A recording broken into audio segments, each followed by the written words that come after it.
యొక్క విధానం, ఆ విధానం వల్ల సంస్థల యాజమాన్యాలకు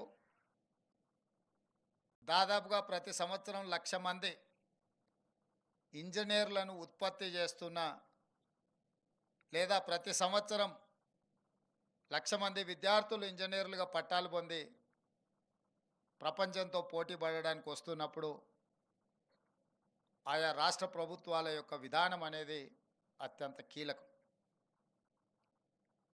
మిత్రుడు శ్రీధర్ బాబు గారు చెప్పినట్టు గత డిసెంబర్లో మా ప్రభుత్వం ఏర్పడిన తర్వాత 100 రోజులు పూర్తి కాకముందే పార్లమెంట్ ఎన్నికలు రావడం, ఒక 100 రోజులు మళ్ళీ ఎన్నికల్లోనే మా సమయం అంతా గడిచిపోవడం, ఇప్పుడే శాసనసభ పార్లమెంట్ ఎన్నికల నుంచి ఆ ఆలోచనలు ఆ విధానాల నుంచి బయటకు వచ్చి పరిపాలన మీద దృష్టి పెట్టి ప్రభుత్వం యొక్క విధానాలను సమాజానికి చెప్పే అవకాశం వచ్చింది. అందుకే అకాడమిక్ ఇయర్ స్టార్టింగ్లోనే మిమ్మల్ని అందరినీ కలవాలి, మీ ఆలోచనలు వినాలి, మా విధానాలను వివరించాలని ఆలోచనతో ఈ కార్యక్రమాన్ని తీసుకోవడం జరిగింది. ఇక్కడున్న చాలామందికి మేమేం అంశాలు ప్రస్తావించినా ప్రస్తావించకపోయినా ఫీ రియంబర్స్మెంట్ విషయంలో ఈ ప్రభుత్వం విధానం ఏందని మీ మనసులో ఎక్కడో ఉన్నట్టుగా మీ మొహాలు చూస్తుంటే నాకు బాగా అనిపిస్తుంది. కారు ఎంత గొప్పదైనా అందులో ఇంధనం లేకుంటే అది షెడ్లోనే ఉంటుందని ఇంజనీర్లుగా మీకు అందరికి బాగా తెలుసు. అట్లనే ఈరోజు ప్రైవేట్లో నిర్వహిస్తున్న ఇంజనీరింగ్ కళాశాల యజమానులు, టీచింగ్ స్టాఫ్ కానీ నాన్ టీచింగ్ స్టాఫ్ కానీ ఏఐసిటి నామ్స్ ప్రకారం ఉండాలి అని అంటే మీరు సరైన సమయంలో ఫీజు రియంబర్స్మెంట్ చేయాలి కదా అని మీరు ఆలోచన చేస్తున్నారని నేను అనుకుంటున్నాను.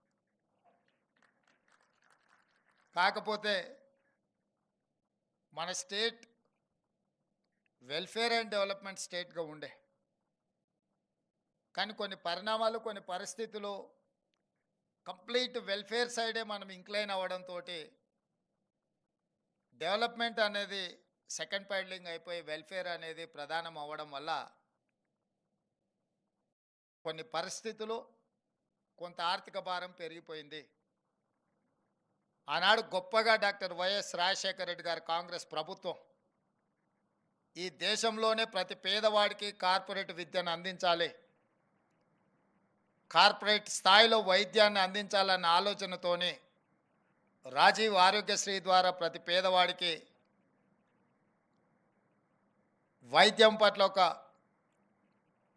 అవకాశాన్ని ఇస్తూనే ప్రతి పేదవాడి బిడ్డ గొప్ప కళాశాలల్లో చదువుకోవాలి, ఆ చదువుకు అవసరమైన ఖర్చుగా భావించకుండా పెట్టుబడిగా భావించి మళ్ళీ ఉత్పత్తి సామర్థ్యాన్ని పెంచగలిగిన పెట్టుబడిగా చూస్తూ ఆనాడు Congress party doctor YS Rajasekhara Reddy గారు నిర్ణయం తీసుకొని మొట్టమొదటి దేశంలో ఫీ రియంబర్స్మెంట్ పథకాన్ని ప్రవేశపెట్టిందే కాంగ్రెస్ పార్టీ. రకరకాల పరిస్థితుల వల్ల ప్రాధాన్యతలు మాడి వేల కోట్ల రూపాయలకు మీకు ప్రభుత్వం బకాయి పడ్డది. ఇప్పుడు అవి మొండి బకాయిలుగా మారి వన్ టైం సెటిల్మెంట్కి వచ్చే పరిస్థితి వచ్చింది. మీరు అందరు కలిసి ఓటీఎస్ కింద ఏమన్నా ప్రతిపాదన ఇస్తే మా శ్రీధర్ బాబు గారు ఆర్థిక మంత్రి, వారికి అత్యంత సన్నిహితుడు, ఏదైనా మాట్లాడి మరి మీ సమస్యకి ఏమైనా పరిష్కారం చూపిస్తాడని నేను వారికి భావిస్తున్నా. మీ అందరి తరఫున ఆ బాధ్యతను శ్రీధర్ బాబు గారికి నేను అప్పచెప్తున్నా. అదేవిధంగా మీ మొండి బకాయిలు ఒక భాగం అయితే ఈ అకాడమిక్ ఇయర్ నుంచి ఏదైతే మీరు విద్యార్థులను చేర్చుకుంటున్నారో ఆన్ టైం పేమెంట్ చేయించాలనే పట్టుదలతోని మా ఆర్థిక శాఖకు నేను ఆదేశాలు ఇస్తా. ఈ అకాడమిక్ ఇయర్ నుంచి విద్యార్థులకు ఏదైతే ఫీ రియంబర్స్మెంట్ ఉందో ఒక్క రూపాయి కూడా బకాయి లేకుండా ఆన్ టైం మీకు సహాయం చేయాలనో, ఎట్లా మిమ్మల్ని ఆదుకోవాలనో, ఎట్లా మిమ్మల్ని నిలబెట్టాలనో మా ప్రభుత్వం తప్పకుండా ప్రయత్నం చేస్తానని చెప్పి ఈ సందర్భంగా మీకు నేను తెలియజేయదలుచుకున్నా. అదేవిధంగా ఇంజనీర్ ఈ పదం చాలా గొప్పది. మ్యాన్ మేడ్ వండర్స్ని క్రియేట్ చేసింది ప్రపంచంలో ఇంజనీర్సే. That may be Charminar, that may be Statue of Liberty, that may be Eiffel Tower, లేకపోతే న్యూయార్క్ సిటీ కావచ్చు, ఇక్కడ మనం నిర్మించుకున్న హైటెక్ సిటీ కావచ్చు. ఈ ప్రపంచంలో ఒక దేశం యొక్క సింబాలిక్గా మనం రెఫరెన్స్ తీసుకునేది ఏదైనా that has been created by one engineer. ఎక్కడైనా మనం ఎక్కడికైనా వెళ్ళండి, ఆ దేశంలో ఒక గొప్పది ఉందంటే ఆ గొప్పగా ఏది మనం రెఫర్ చేస్తున్నాం ఎక్కడైనా ఇంజనీర్స్ క్రియేట్ చేసిన మ్యాన్ మేడ్ వండర్స్నే మనము ఆ దేశం యొక్క గొప్ప బుర్జ్ ఖలీఫా అయిన దుబాయ్ అనగానే బుర్జ్ ఖలీఫా అంటాం. బుర్జ్ ఖలీఫాకు కూడా డిజైన్ చేసింది ఒక ఇంజనీరే. హైదరాబాద్ అనగానే గండిపేట కావచ్చు, లేకపోతే ఇక్కడ ఉన్న మూసీ రివర్ బేసిన్ మీద నిర్మించిన గొప్ప నిర్మాణాలు కావచ్చు, మోక్షగుండం విశ్వేశ్వరయ్యను మనం రెఫరెన్స్ కింద తీసుకుంటాం. అంటే ఏ దేశం యొక్క ప్రగతినైనా ఆ దేశం సాధించిన ప్రగతికి కొలబద్దగా నిలబడుతున్న మ్యాన్ మేడ్ వండర్ ఏదైనా that is established by someone who is engineer. ఇంత అద్భుతమైన నైపుణ్యం కలిగిన ప్రపంచాన్నే ఒక త్రిశంకు స్వర్గాన్ని సృష్టించగలిగిన ఇంజనీరింగ్ కాలేజీలు ఈరోజు తెలంగాణ రాష్ట్రంలో ఏ విధంగా ఉన్నాయో మనం చర్చించుకోవాల్సిన అవసరం ఉంది. ఆలోచన చేసి సరిదిద్దుకొని సవరించుకోవాల్సిన బాధ్యత మన మీద ఉన్నదని చెప్పి నేను బలంగా నమ్ముతున్నా. ఈరోజు ఇంజనీరింగ్ కాలేజీలు అంటే నిరుద్యోగులను ఉత్పత్తి చేసే కర్మాగారంగా మారకూడదు. ఈరోజు 1,00,000 మంది మీ దగ్గరికి వెళ్ళి సర్టిఫికెట్ తీసుకొని ఎవ్రీ ఇయర్ బయటకు వస్తే 1,00,000 మంది నిరుద్యోగులను ఉత్పత్తి చేసే కర్మాగారంగా మన ఇంజనీరింగ్ కాలేజీలు మారుతున్నాయంటే అక్కడ ఉన్న లోపాన్ని గుర్తించాల్సిన బాధ్యత మాతో పాటు మీ మీద సామాజిక బాధ్యత ఉన్నది అని నేను బలంగా నమ్ముతున్నా, విశ్వసిస్తున్నా. మీ ఇంజనీరింగ్ కాలేజీలు నిరుద్యోగ యువకులను ఉత్పత్తి చేసే కర్మాగారం కాకూడదు. ఉద్యోగ ఉపాధి అవకాశాలు కల్పించే దేశ భవిష్యత్తును నిర్మించగలిగిన గొప్ప సంస్థలుగా మీ ఇంజనీరింగ్ కాలేజీలు ఉండాలి అని చెప్పి మా ప్రభుత్వం కోరుకుంటుంది. ఆ దిశగా మీకు కావాల్సిన సహకారాన్ని అందించడానికి మా ప్రభుత్వం సిద్ధంగా ఉన్నదని చెప్పి నేను ఈ సందర్భంగా తెలియజేస్తున్నా. అదేవిధంగా ఈరోజు కొన్ని కోర్సులు నిన్నమన్నా మా ప్రిన్సిపల్ సెక్రటరీ గారు తీసుకొచ్చి పెట్టారు కాలేజీలు. స్లైడింగ్ కానీ, అడ్మిషన్స్లో ఉన్న కొన్ని సీట్లను కానీ, ఆఫ్ క్యాంపస్ కానీ, లేకపోతే రకరకాల ప్రతిపాదనలు నా ముందు తీసుకొచ్చి పెట్టినప్పుడు తాత్కాలిక ఉద్యోగ ఉపాధి అవకాశాలకు అవసరమైన కోర్సుల మీదనే మీరు ఎక్కువ ఫోకస్డ్గా ఉన్నట్టుగా అనిపించింది తప్ప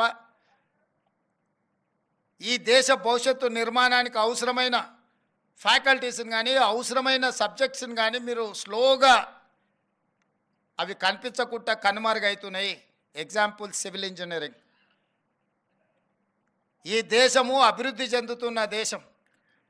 అభివృద్ధి చెందే దేశానికి అత్యధికంగా అవసరమైంది సివిల్ ఇంజనీర్లు. కానీ ఆ సివిల్ ఇంజనీరింగ్ కోర్సులు చాలా కాలేజీలు వాళ్ళకి శాంక్షన్ అయిన అడ్మిషన్స్ని స్లోగా కంప్యూటర్ సైన్స్కి, అదర్ యాక్టివిటీస్కి షిఫ్ట్ చేసి వీటిని తగ్గించుకుంటూ పోతున్నారు. కొన్ని కాలేజీలు అయితే కంప్లీట్గా సివిల్ ఇంజనీరింగ్ను క్లోజ్ చేసే ప్రయత్నం చేస్తున్నారు. ఆ ప్రతిపాదనలు నా ముందుకు వచ్చినాయి. నా సూచన ఏంటంటే సివిల్, మెకానికల్ అండ్ ఎలక్ట్రికల్ ఇంజనీర్స్ని మ్యాండేట్గా మీ కాలేజీలలో నడపండి. లేకపోతే రేపు దేశము అత్యంత ప్రమాదాన్ని ఎదుర్కోబోతుంది. కేవలం ఉద్యోగాలను సృష్టించే సంస్థలుగా కాకుండా ప్రపంచానికి అవసరమైన మేధావితనాన్ని అందించే గొప్ప సంస్థలుగా మన ఇంజనీరింగ్ కాలేజీలు ఉండాలి. మీకు ఒక ఉదాహరణ నేను చెప్పదలుచుకున్నాను. ఈరోజు ఈ దేశంలోనే, ప్రపంచంలోనే కోవిడ్ వచ్చినప్పుడు వ్యాక్సిన్ ఉత్పత్తి చేసే ఫార్మా కంపెనీలు ఇండియాలో 4 ఉంటే 4లో 3 తెలంగాణ, హైదరాబాద్లోనే, ఓన్లీ 1 పూణేలో ఉన్నది. ఏంది దీనికి కారణం? ఎప్పుడైనా మా మిత్రులు ఆలోచన చేసినరా అని నేను అడుగుతున్నా. దీనికి కారణం 1965-70s మధ్యలో శ్రీమతి ఇందిరాగాంధీ గారు హైదరాబాద్లో ఐడిపిఎల్ని ఎస్టాబ్లిష్ చేయడం వల్ల, ఫార్మా మీద ఆరండి జరగడం వల్ల ఐడిపిఎల్లో ఉద్యోగులుగా చేరిన వాళ్ళు అక్కడ వచ్చిన ఎక్స్పీరియన్స్తో బయటికి వచ్చి, అది ఎస్ఓఎల్ కావచ్చు, రెడీ కావచ్చు, ఆల్ అదర్ ఫార్మాస్యూటికల్ సంస్థల యజమానులు ఒకప్పుడు ఐడిపిఎల్ రిలేటెడ్లో ఉద్యోగాలు చేసిన వాళ్ళు, లేదా అక్కడ జరిగిన రీసెర్చ్లో భాగస్వాములు. కాబట్టి 65లోనే శ్రీమతి ఇందిరాగాంధీ గారి నేతృత్వంలో ఇక్కడ ఫార్మా రిలేటెడ్ ఇన్స్టిట్యూషన్ ఎస్టాబ్లిష్మెంట్ చేసింది. కాబట్టి ఈరోజు మనం దేశంలోనే డ్రగ్ బల్క్లో మనం మెజారిటీ మన దగ్గర నుంచే ఎక్స్పోర్ట్ అవుతున్నది. ప్రపంచానికి ఏ అవసరం ఉన్న బల్క్ డ్రగ్ రిలేటెడ్ ఇష్యూస్ ఏమైనా ఉంటే తెలంగాణ వైపు చూస్తున్నారు అని అంటే, ఆనాటి పాలకులు చాలా ముందు చూపుతో ఆలోచన చేసి హైదరాబాద్లో ఎస్టాబ్లిష్ చేసిన ఐడిపిఎల్. ఇంతకుముందే మిత్రుడు శ్రీధర్ బాబు గారు ఒక మాట చెప్పిండ్రు, Karnataka is the highest exporter of IT sector అని. వై?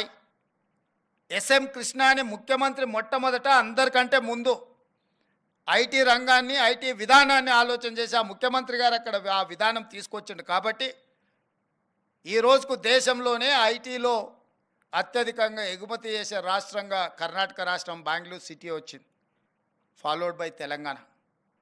ఎందుకంటే గత ముఖ్యమంత్రులు ఐటీని, ఫార్మాను గుర్తించడం వల్ల భవిష్యత్ అవసరాలను దృష్టిలో పెట్టుకొని ఉద్యోగ ఉపాధి అవకాశాల కోసం ఇది పనికొస్తుంది, మన యువతకు ఇది అత్యధికంగా లబ్ధి చేకూరుస్తుందని గత పాలకులు, గత ముఖ్యమంత్రులు, ప్రధానమంత్రులు తీసుకున్న నిర్ణయాలతోటి ఈరోజు తెలంగాణ రాష్ట్రం ఐటీ అండ్ ఫార్మాలో మనం చాలా ముందు ఉన్నాం. ఒక స్టడీ ప్రకారం ప్రపంచంలో ప్రతి 10 మంది ఐటీ నిపుణులల్లా 4 భారతీయులు అయితే ప్రతి 4లో ఒకడు తెలుగువాడు. అంటే ప్రపంచంలో 10 మంది ఐటీ నిపుణులు ఎత్తుకుంటే 10 మందిలో ఒకడు తెలుగువాడు అని అంటే, ఇక్కడి నుంచి మన కాలేజీలో మీరందరూ మీ విద్యార్థులను తయారు చేసి ప్రపంచానికి ఇచ్చిండ్రు. కాబట్టి సత్యనాదన్లలో ఈరోజు ప్రపంచంలో పెద్ద కంపెనీలకు, మల్టీనేషనల్ కంపెనీల సీఈఓలుగా మారినారు. రాబోయే 20 సంవత్సరాలలో any multinational company, you take it any company, ఆ కంపెనీల సీఈఓలు మన దేశం వాళ్ళు. సుందర్ పిచయ్య కావచ్చు, ఎవరైనా కావచ్చు, మీరు చూడండి, మన దేశంలోనో మన ప్రాంతంలోనో మన దగ్గర చదువుకున్న వాళ్ళే. మరి ఈ దిశగా ప్రపంచం అందరూ ఆశ్చర్యపోయే విధంగా ఐటీ నిపుణులను కానీ ఇతర నిపుణులను ఉత్పత్తి లేదా తయారు చేసే మనము భవిష్యత్తు యొక్క ఆలోచనలను, అవసరాలను దృష్టిలో పెట్టుకొని ఈరోజే మనకు స్వతంత్రం వస్తే ఈరోజే ప్రపంచానికి అవసరమైన ప్రణాళికలు మనం సిద్ధం చేసుకుంటే, ఈరోజే మనం ఒక న్యూ యాక్షన్ ప్లాన్ రెడీ చేసుకుంటే ఏం చేసుకోవాలనో ఆ విధంగా ఆలోచన చేసుకొని మన సిలబస్ నుంచి చాలా వరకు మనం చెప్తున్న చదువుకి, మార్కెట్లో అవసరాలకి అసలు ఎక్కడ పొంతం లేదు. నిన్న మొన్న మా ప్రభుత్వం ఒక బోల్డ్ డెసిషన్ తీసుకున్నది. తెలంగాణ రాష్ట్రంలో 65 ఐటీఐలు ఉన్నాయి, ఇండస్ట్రియల్ ట్రైనింగ్ ఇన్స్టిట్యూట్స్. 20 సంవత్సరాలు 30 సంవత్సరాల క్రితం ఎప్పుడో వాళ్ళకి ఏదో సిలబస్ తయారు చేస్తే ఇప్పటికి అదే చదువుకుంటున్నారు. చదువుకొని బయటకు వస్తే అసలు ఈ ప్రపంచంలో అట్లాంటి అవసరమే లేని పరిస్థితి ఉంది. చదువుకొని సర్టిఫికేట్ తీసుకొని అది ఐటీఐ కావచ్చు, పాలిటెక్నిక్ కావచ్చు, ఇంజనీరింగ్లో కూడా ఈరోజు మనం నేర్పిస్తున్న, మనం చెప్తున్న చదువుకి బయట వాళ్ళు పోటీ పడే ప్రపంచానికి దేర్ ఇస్ అన్ గ్యాప్. అందుకే ఆలోచన చేసి ఈ ఐటీఐలను టాటా సన్ కన్సల్టెన్సీ వాళ్ళతోని మాట్లాడి, టాటా సంస్థలతోని వాళ్ళ సిఎస్ఆర్ ఫండ్స్ని వాళ్ళతో మాట్లాడి ఐటీఐలను అన్నిటిని కూడా 65ను ఏటీసీ అడ్వాన్స్డ్ టెక్నాలజీ సెంటర్స్ కింద మార్చి ఈరోజు 2400 కోట్ల రూపాయలతోటి 86% from Tata, only 14% from Telangana government matching grant ఇచ్చి ఈరోజు 65 ఐటీఐలను అడ్వాన్స్డ్ టెక్నాలజీ సెంటర్లుగా మన పైలట్ ప్రాజెక్ట్ కింద మల్లెపల్లిలో పెడితేనే అక్కడికి వెళ్తే ఐ వాజ్ వండర్. రోబోస్ పెట్టిండ్రు అక్కడ, different printing technology, different technology. Machinery ఎట్లుంది అని అంటే అసలు నేను ఎప్పుడు చూడలే అట్లాంటి అద్భుతమైన ఎక్విప్మెంట్ని, ట్రైనింగ్ ఇన్స్ట్రక్టర్స్ని, మొత్తం వ్యవస్థను టాటా వాళ్ళు అక్కడ ఎస్టాబ్లిష్మెంట్ చేసి చూపించారు. ప్రతి ఐటీఐలో వాటన్నిటిని కూడా పెట్టబోతున్నాము.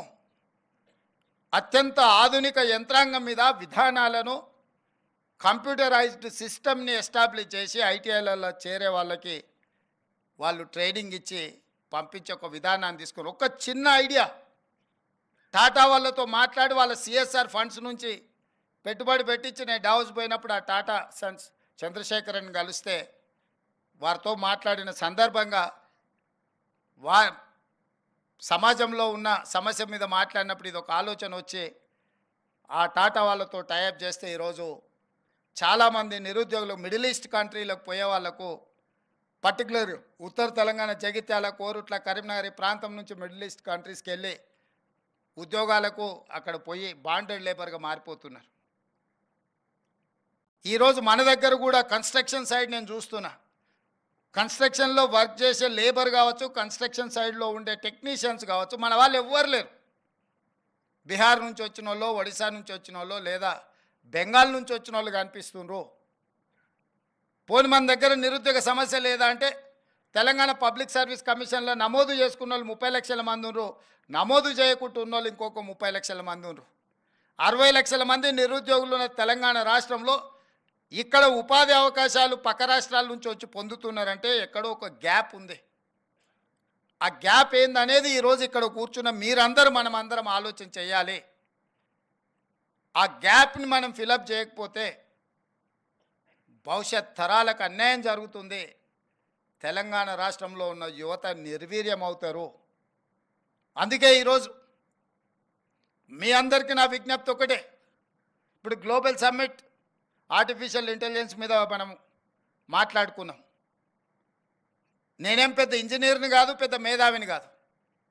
కాకపోతే భవిష్యత్ అవసరాల గురించి మేధావులు చెప్పినప్పుడు విన్న దాంట్లో ఒక లాజిక్ని కనెక్ట్ అయితే ఆ లాజిక్తోని మనం ముందుకు వెళ్ళడానికి పొలిటికల్ ఎగ్జిక్యూటివ్ డెసిషన్ తీసుకోవడమే మా బాధ్యత. ఈరోజు ఫామ్ అయిన ఐటీ తర్వాత ఆర్టిఫిషియల్ ఇంటెలిజెన్స్ అనేది దేశాన్ని, ప్రపంచాన్ని నడిపించబోతుంది. ఆ అవసరాలను గుర్తించి ఇండియాలో లీడ్ పార్ట్నర్గా ఆర్టిఫిషియల్ ఇంటెలిజెన్స్లో తెలంగాణ రాష్ట్రం ఉండాలన్న ఆలోచనతోని మీ దగ్గర చదువుకుంటున్న విద్యార్థులను ఆర్టిఫిషియల్ ఇంటెలిజెన్స్ వైపు మీరు వాళ్ళకి ఆ కోర్సులు కావాల్సిన విధానాన్ని మీరు తీసుకొని ముందుకు రండి. దానికి సంబంధించి మా ప్రభుత్వం ఒక స్పష్టమైన విధానంతో మిమ్మల్ని ప్రోత్సహించడానికి సిద్ధంగా ఉన్నదని చెప్పి నేను చెప్పదలుచుకున్నాను. అదేవిధంగా skilled or semi skilled labour కూడా మన దగ్గర లేరు. ఇంజనీరింగ్ చదువుకొని బయటకు వస్తే పట్టా ఉంటుంది కానీ పనితనంలో చాలా బాధాకరంగా పరిస్థితులు ఉన్నాయి. అందుకే ఈరోజు మా ప్రభుత్వం ఆలోచన చేసి ఎస్కీలో మనము స్కిల్ డెవలప్మెంట్ యూనివర్సిటీని, ఒక కొత్త యూనివర్సిటీని ఇంట్రడ్యూస్ చేసి తొందరలోనే ఆ యూనివర్సిటీని మనం స్టార్ట్ చేస్తున్నాం. Already government has initiated that process like ISB. ప్రభుత్వం ఏదో నిధులు ఇచ్చి ప్రభుత్వమే సిలబస్ను డిసైడ్ చేస్తే ప్రభుత్వంలో సిలబస్ ఏది కావాలని మా దగ్గరకు వచ్చి అది అప్రూవల్ అయ్యి మళ్ళీ కిందికి పోయే వరకు 4 ఏళ్ళు అయింది. 4 ఏళ్ళలో మేము అప్రూవల్ ఇచ్చిన సిలబస్ అవుట్డేటెడ్ అయిపోతే దాని గురించి మాట్లాడే వాళ్ళు కూడా ఉండరు. అందుకే కరికులం నుంచి ప్రతిదీ ఐఎస్బికి ఒక మేనేజ్మెంట్ ఎట్లయితే ఉందో దాని అవసరాలను బట్టి ప్రపంచంతో పోటీ పడే విధంగా వాళ్ళు ఎట్లా నిర్వహించుకోవడానికి ఇచ్చినామో అటానమస్గా skill university, skill development university కూడా అట్లా అటానమస్ స్టేటస్ ఇచ్చి ప్రతిదీ వాళ్ళే నిర్వహించుకునే విధంగా ఏర్పాటు చేయాలి అని చెప్పి ఈరోజు మేము నిర్ణయం తీసుకున్నాము. ఆల్రెడీ ఆ దిశగా ప్రభుత్వం ప్రణాళికలు సిద్ధం చేసి వాళ్ళకి చెప్పింది. అందులో ముఖ్యంగా ఫార్మా సైడ్ ఉన్న ఇండస్ట్రీస్లను, అదేవిధంగా ఐఎస్బిలో ఆల్రెడీ పార్టయా ఎడ్యుకేషనల్ ఇన్స్టిట్యూట్స్ రన్ చేస్తున్న వాళ్ళందరినీ కూడా పిలిపించి కూర్చోబెట్టి మాట్లాడడం జరిగింది. ఆ రోజు అత్యవసరంగా మీటింగ్ ఏర్పాటు చేసినాం కాబట్టి కొద్ది మందినే ఆ రోజు పిలవగలిగినాము. అందుకే ఈరోజు స్కిల్ డెవలప్మెంట్ యూనివర్సిటీలో ప్రభుత్వం ఏమైతే చేయాలనుకుంటుందో మీ వైపు నుంచి ఎవరైనా సహకరించే వాళ్ళు ఉంటే డెఫినెట్గా మా principal secretary education Burra Venkatesham గారిని మీరు ఒకసారి కలవండి. మీ వైపు నుంచి ఏమైనా ఇన్పుట్ ఉన్నా దానికి ఒక కార్పస్ ఫండ్ క్రియేట్ చేయాలనుకుంటున్న నెక్స్ట్ స్టూడెంట్స్కి ఫండ్స్ కేసీటీ ఉండొద్దు ఎస్టాబ్లిష్మెంట్ కోసము వాటన్నిటికి కూడా అనుకుంటున్నాం మీ వైపు నుంచి సహకరించగలిగిన వాళ్ళు ఎవరైనా ఉంటే, లేదా మీకు తెలిసిన వాళ్ళు ఉన్నా కూడా వాళ్ళ వైపు నుంచి సపోర్ట్ ఇచ్చే విధంగా మీరందరూ ముందుకు రండి. భవిష్యత్తులో తెలంగాణ లేదా పక్క రాష్ట్రంతో పోటీ పడడం కాదు, నేను పదే పదే చెప్తున్న, పక్క రాష్ట్రాలతో పోటీ పడే పరిస్థితి నుంచి ప్రపంచంతోనే పోటీ పడే విధంగా మన రాష్ట్రం ఎదగాలి.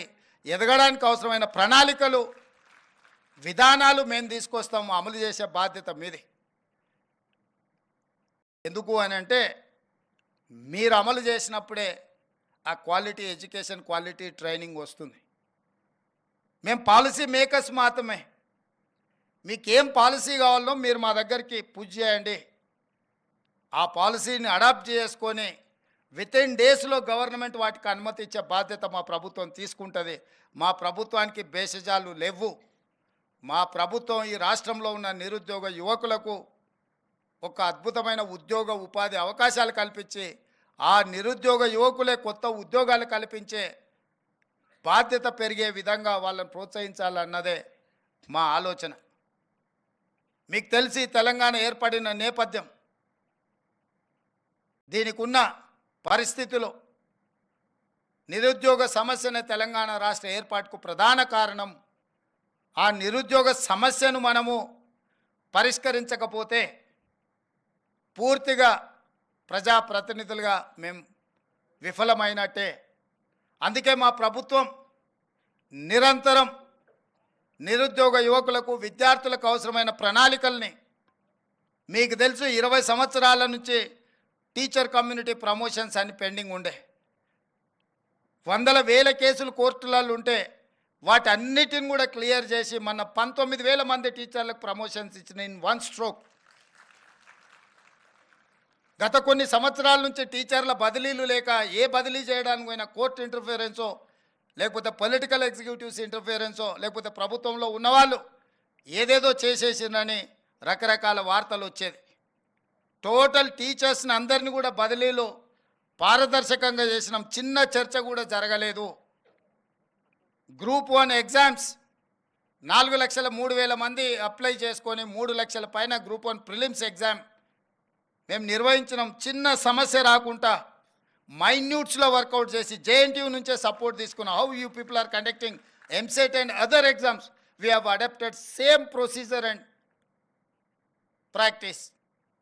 ఎందుకు అని అంటే గ్రూప్ 1 రాగానే బయోమెట్రిక్ తీసుకుంటామని చెప్పి తీసుకోకపోవడం వల్ల కోర్టు స్ట్రైక్ ఆఫ్ చేసింది. మీరు బయోమెట్రిక్ తీసుకుంటామని తీసుకోలేదు కాబట్టి మీరు ఇచ్చిన నోటిఫికేషన్కి మీరు అమలు చేసిన విధానానికి తేడా ఉంది అని. సో నోటిఫికేషన్లో ఏం ఇష్యూస్ను పొందుపరిచినామో అదే విధంగా పరీక్షలు నిర్వహించి ప్రిలిమ్స్ కంప్లీట్ చేసి ప్రిలిమ్స్ రిజల్ట్స్ ఇచ్చినాం. నోటిఫికేషన్లో 1:50 అని మేము మెన్షన్ చేసి నోటిఫికేషన్ ఇచ్చినాం. That's not our decision. The then government 2022లోనే 1:50 గ్రూప్ 1లో తీసుకోవాలని జీవో ఇచ్చి ప్రభుత్వ విధానాన్ని తీసుకున్న, ఆ విధానంతోనే నోటిఫికేషన్ ఇచ్చారు. ఎగ్జామ్స్ కండక్ట్ చేసిండ్రు. ఆ ఎగ్జామ్స్లో ఏం జరిగిందో మీకు తెలుసు, నేను ఎక్కువ లోతుగా చెప్పాల్సిన అవసరం లేదు. అందుకే కోర్టుల పరీక్షలు రద్దు చేసినాయి. సేమ్ గైడ్లైన్స్లో మేము నోటిఫికేషన్ ఇచ్చి ఎగ్జామ్స్ కండక్ట్ చేసినాక కొంతమంది ఇప్పుడు 1:100 బిలో అంటున్నారు. ప్రజాప్రతినిధులుగా, ముఖ్యమంత్రిగా, మంత్రిగా నాకు శ్రీధర్ బాబు గారికి 1% కూడా నష్టం లేదు, కష్టం లేదు 1:50 బదులు 1:100 పిలవడానికి. కానీ 1:100 పిలిచిన మరుక్షణము కోర్టు సింపుల్గా 1:50 పిలుస్తా అని చెప్పి నువ్వు నోటిఫికేషన్ ఇచ్చి ప్రిలిమ్స్ కండక్ట్ చేసి ఇప్పుడు 1:100 పిలుస్తా నువ్వు రిజల్ట్ ఇస్తే నువ్వు ఫండమెంటల్స్కి నువ్వు అగెనెస్ట్గా పోతున్నావు కాబట్టి court next minute strike off చేస్తుంది. మళ్ళీ మొదటికి వస్తా. 2011లో మొదలుపెట్టిన గ్రూప్ 1 ఎగ్జామ్స్ 2024లో కూడా మనం కంప్లీట్ చేసుకోలేకపోయినాం. 12-13 ఏళ్ళు గ్రూప్ 1 పరీక్షలు నిర్వహించుకోలేని పరిస్థితుల్లో ప్రభుత్వాలు ఉంటే ఆ రోజు 21-22 ఏళ్ళ పిల్లగాడు ఈరోజు 34 ఏళ్ళకు వచ్చిండు. వాడికి పెళ్లి చేస్తే పిల్లలు అయిపోయి పిల్లలు బడికి పోయే వయసు. గ్రూప్ 1 ప్రిపేర్ అవుదాం వచ్చి కోచింగ్ సెంటర్లు ఇక్కడనే తిరిగి వాడికి నిజంగా వాడి యుక్త వయసు అంతా కోచింగ్ సెంటర్ల దగ్గరనే అయిపోయింది. ఊరికి వెళ్తే తల్లిదండ్రులకు భారం, ఇక్కడ ఉంటే 10 ఏళ్ళు పని చేయకుంటూ ఉంటే పని చేద్దామన్న ఓపిక కూడా పోద్ది. వీటన్నిటిని దృష్టిలో పెట్టుకొని క్రిస్టల్ క్లియర్గా నోటిఫికేషన్ ఏమి ఇచ్చినామో దాని ప్రకారమే పరీక్షలు నిర్వహించాలని ముందుకెళ్తున్నాము. కొంతమంది అనుకోవచ్చు ఏమైంది వీళ్ళకు 1:100 పిలుస్తాను, 1:50 లాగా అన్ని ఏర్పాట్లు అయిపోయినాయి. మీకు తెలుసు జేఎన్టీయూ పర్టికులర్గా ఎంతమంది స్టూడెంట్స్ ఉన్నారు, ఎన్ని హాల్ టికెట్లు ఇవ్వాలి, ఎన్ని సెంటర్లలో ఎగ్జామ్స్ నిర్వహించాలి, ఎన్ని బయోమెట్రిక్ ఎక్విప్మెంట్ ఉండాలి, ఎవరు ట్రైన్ చేయాలి, ఎవరు వెళ్ళాలి, ఎవరు మీకు ఇన్విజిలేటర్స్కి ఉండాలి, ఒక వ్యవస్థ ఏర్పాటు చేసుకున్నాక సడన్గా దాన్ని నెక్స్ట్ లెవెల్లో నెక్స్ట్ విధానం మార్చుకుంటే మళ్ళీ అదంతా సమకూర్చుకోవడానికి ఎంత సమయం పడుతుంది, ఎట్లా విద్యార్థుల యొక్క జీవితాలతోనే మన విధానాలు దుందుడుకుగా మార్చుకుంటే ఎంత ప్రభావం చూపిస్తుందో ఇది ఆలోచన చేయాలి. ఎందుకు మీతో నేను పంచుకుంటున్నా అంటే లక్షల మంది విద్యార్థులు మీతోనే ప్రత్యక్ష సంబంధాలు ఉంటారు. ప్రభుత్వాలకు పోయేది ఏం లేదు, మళ్ళోసారి ఏది పోస్ట్ పోన్ చేసినా 10 ఏళ్ళు మనము అంతకుముందు కొట్లాడింది తెలంగాణ కోసం, ఉద్యోగాల కోసమే. తెలంగాణ వచ్చినాక ఉద్యోగాలు భర్తీ చేయట్లేదని కొట్లాడింది మనమే. ఇవాళ ప్రభుత్వం ఒక క్యాలెండర్ డేట్స్ ప్రకారం గ్రూప్ 1 కానీ, డిఎస్సి కానీ, గ్రూప్ 2 కానీ, గ్రూప్ 3 కానీ పకడ్బందీగా ఒకదానికొకటి ఇబ్బంది జరగకుండా ఒక ప్రణాళికబద్ధంగా పరీక్షలు నిర్వహిస్తుంటే ఇప్పుడు ఆశ్చర్యకరంగా పరీక్షలు వాయిదా వేయండి అని కొట్లాడుతున్నారు. ఇంతకాలం 10 ఏళ్ళు మనం కొట్లాడింది పరీక్షలు పెట్టండి, పరీక్షలు పెడతారా లేదా, మేము ముదిరిపోతున్నాం, బెండకాయ ముదిరిపోయిన పిల్లగానికి వయసు మీద పడ్డ దేనికి పనికి రాకుండా పోతాడని ఇంతకాలం కొట్లాడి ఇప్పుడు అంటారు లేదు నువ్వు వాయిదా లేయని. డిఎస్సి నోటిఫికేషన్ 2 సంవత్సరాల కింద ఇచ్చిన నోటిఫికేషన్, 2 సంవత్సరాల నుంచి డిఎస్సి నోటిఫికేషన్ పరీక్షలు నిర్వహించకపోవడం వల్ల పిల్లలందరిలో అన్రెస్ట్ పేరుకుపోయింది. 2 ఏళ్ళ నుంచి వాళ్ళు డిఎస్సి కోసం ప్రిపేర్ అవుతున్నారు. ఇప్పుడు నేను డిఎస్సి ఫలానా డేట్ నాడు పెడతా అంటే లేదు మాకు చదువుకోవడానికి సమయం కావాలి, దాన్ని కూడా కొంచెం వాయిదా వేయండి అంటారు. అరే రామ, 10 ఏళ్ళు నోటిఫికేషన్ రాలేదన్నారు, 2 ఏళ్ళ కింద డిఎస్సి నోటిఫికేషన్ వచ్చింది, 2 ఏళ్ళ నుంచి వాయిదాలు పడుతూనే వచ్చింది, ఈ 2 ఏళ్ళలో పిల్లలు చదువుకోలేదా? మళ్ళీ ఇప్పుడు వాయిదా వేస్తే అదనంగా చదువుకునేది, మేమేం సిలబస్ మార్చలేదే, పరీక్ష విధానాన్ని మార్చలేదే మీరు నేర్చుకోవడానికి. అంటే కేవలం కొన్ని రాజకీయ శక్తులు, కొన్ని కోచింగ్ సెంటర్ల యజమానులు ఆన్ టైంలో పరీక్షలు అయిపోతే నష్టం జరిగేది రాజకీయ నిరుద్యోగులకు, ఎస్టాబ్లిష్ చేసుకున్న కోచింగ్ సెంటర్లకు. ఎందుకంటే ఏ పరీక్షలు ఆ పరీక్షలు అయిపోతే పిల్లలు ఈ ఉద్యోగం రాకపోతే వాడు ఇంకో దానికి వెళ్ళిపోతాడు ఆటోమేటిక్గా. ఊర్లో పోయి వ్యవసాయం చేసుకుంటాడు, ఇతర ఉద్యోగాలకు పోవాలనుకున్న వాళ్ళు ఇతర ఉద్యోగాలకు పోతారు. డిఎస్సి రాస్తే ఒకవేళ గవర్నమెంట్ టీచర్ ఉద్యోగం రాకపోతే ప్రైవేట్ స్కూల్లోనైనా జాయిన్ అవుతాడు. ఇతర బాధ్యతలు, ఇతర ఉద్యోగ ఉపాధి అవకాశాలు చూసుకుంటే నష్టపోయేది ఎవరయ్యా అంటే ఈ లక్షలాది మంది నిరుద్యోగుల ప్రాతిపదికన కోచింగ్ సెంటర్లు పెట్టుకున్న వాళ్ళకి నష్టం. కోచింగ్ సెంటర్ యజమాని ఆమరణ నిరాహార దీక్ష చేస్తా అంటారు పరీక్షలు వాయిదా వేయమని. నేను అడిగిన ఆయన హాల్ టికెట్ ఏముందో తీయరా, దేనికి రాసిండో పాపం మాట్లాడదామని. లేదు సార్ ఆయన కోచింగ్ సెంటర్ ఉంది, ఆయనకు 2 నెలలు పోస్ట్ పోన్ చేస్తే డిఎస్సి 100 కోట్లు లాభం వస్తుందంట, 2 నెలలు ఆయనకు 100 కోట్ల ఆదాయాన్ని మీరు దెబ్బతీసారట అని ఒక్క ఆయన గురించే చెప్పారు. ఇంకొక ఆయన దీక్షకు కూర్చున్నాడు. ఏందే ఆయన మన పార్టీలో ఉండే మనటి వరకు ఆయనేం పరీక్షలు రాస్తున్నానంటే నువ్వు పార్టీలో ఏం ఉద్యోగం ఇవ్వలేదంటే సార్ ఇప్పుడు నిన్ను గిల్లడమే ఆయన పని అంటే అందుకే ఆయన దీక్షకు కూర్చున్నాడు సార్ అన్న. ఇంకో పిల్లగాడు కూర్చున్నాడు గాంధీ హాస్పిటల్లో చేరాడు. అరే పాపం నాకు తెలిసినోడు ఆ పిల్లగానికి ఏమన్నా కానీ ఏం పరీక్ష రాస్తుండే, అవసరం అయితే స్పెషల్ కోచింగ్ అని ఇప్పిద్దామంటే ఆయన ఏం పరీక్ష రాస్తున్నాడు సార్, ఆయనకు లీడర్ చెప్పిందంటే నువ్వు చేస్తే బాగా పేరు వస్తుంది, నీకు నేను చూసుకుంటా పో అని. నిన్న మన 3 దీక్ష చేస్తే 3 గురించి వివరాలు తెప్పించినాను. ఆ 3లో ఏ ఒక్కడు కూడా ఏ పరీక్ష రాస్తలేడు. ఏ పరీక్షలు రాయనోడు, ఏ ఉద్యోగానికి పోటీ పడనోడు నిర్వహిస్తున్న పరీక్షల్ని వాయిదాలు వేయండి అని చెప్పి దీక్షలు చేస్తారు. ఇది ఒక విచిత్రమైన పరిస్థితి. అదేవిధంగా జాబ్ క్యాలెండర్ ప్రకారం జాబ్ క్యాలెండర్ రేపు అసెంబ్లీలో డిక్లేర్ చేస్తా అని చెప్పిన. ఇంతకుముందు 10 ఏళ్ళు ఏ పొజిషన్లో అయినా గ్రూప్ 4 కావచ్చు, గ్రూప్ 3 కావచ్చు, గ్రూప్ 2 కావచ్చు, గ్రూప్ 1 కావచ్చు, ఆర్ అదర్ డిఎస్సి కావచ్చు, పారామెడికల్ కావచ్చు, గురుకుల్ కావచ్చు, లేకపోతే పోలీస్, దాంట్లో ఎప్పుడు ఉద్యోగ నోటిఫికేషన్లు వస్తాయో ఎప్పుడు నియామకాలు జరుగుతాయో తెలియదు.